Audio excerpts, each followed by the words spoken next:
Hello friends, welcome back to my channel cooking with Sayani. আজকের recipe কুচো চিংড়ি দিয়ে লাল শাক ভাজা। নিরামিষ লাল শাক ভাজার রেসিপি আমি আগেই শেয়ার করেছি, সেই জন্য এবার শেয়ার করলাম আমিষ লাল শাক ভাজার রেসিপি। চলুন দেখে নেওয়া যাক কীভাবে বানাচ্ছি কুচো চিংড়ি দিয়ে লাল শাক। এখানে আমি নিয়েছি স্লাইস করে কেটে রাখা পেঁয়াজ, রসুন কুচি, 1 কাপ কুচো চিংড়ি মাছ আর লাল শাকটা ভালো করে ধুয়ে পরিষ্কার করে রাফলি চপ করে নিয়েছি। একটা কড়াই গরম করে তার মধ্যে দিয়ে দিলাম 2 টেবিল স্পুন সর্ষের তেল। তেলটা গরম হয়ে যাওয়ার পরে অ্যাড করে দিচ্ছি 1 টেবিল স্পুন রসুন কুচি। রসুনটাকে একটু লাল লাল করে ফ্রাই করে নিচ্ছি। মিডিয়াম ফ্লেমে 2 মিনিট রসুন কুচি ফ্রাই করে নেওয়ার পরে অ্যাড করে দিচ্ছি স্লাইস করে কেটে রাখা পেঁয়াজ।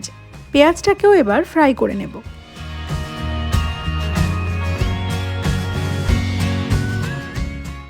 মিডিয়াম হিটে 3-4 মিনিট পেঁয়াজটাকে ফ্রাই করে নিলাম।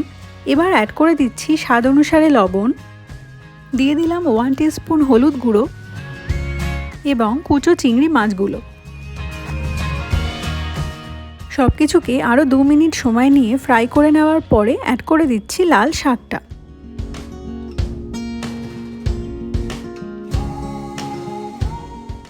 লাল শাকের এই পরিমাণটা দেখে ভয় পাওয়ার কোনো কারণ নেই। শাক পাতা হিট পেলেই চুপসে যায় আর জল রিলিজ করে।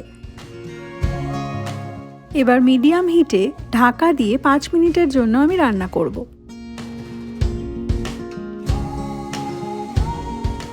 5 মিনিট পরে ঢাকনা খুললাম। দেখুন শাক থেকে কত জল বেরিয়েছে আর শাকটা অনেকটাই সেদ্ধ হয়ে গেছে। এবার ফ্লেমটা হাইতে করে জলটাকে কমিয়ে নেব।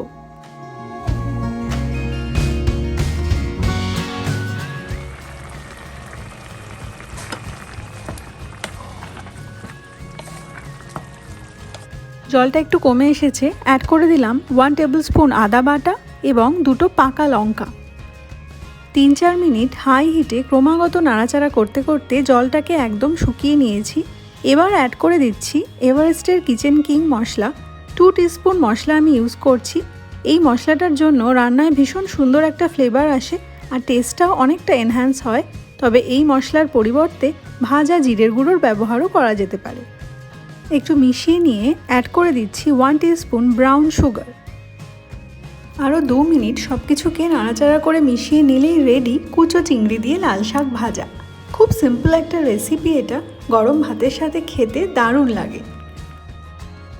আজকের ভিডিও ভালো লাগলে লাইক, কমেন্ট, শেয়ার আর সাবস্ক্রাইব করতে ভুলো না কিন্তু।